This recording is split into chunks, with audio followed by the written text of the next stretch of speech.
ఈరోజు మనం కొబ్బరికాయ పచ్చడి ఎలా చేయాలో చూద్దాము. దానికి కావాల్సిన పదార్థాలు: చిన్నగా తరుక్కున్న కొబ్బరికాయ ముక్కలు, కొంచెం కొత్తిమీర, కొంచెం చింతపండు, పోపు, 2 పచ్చిమిరపకాయలు.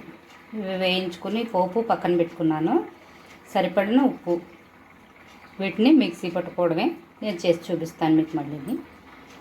చూడండి, పోపు మిక్సీ పట్టుకున్నాం కదా, దాంట్లో కొంచెం కొబ్బరికాయ ముక్కలు వేసుకుని మిక్సీ పట్టుకోవాలి.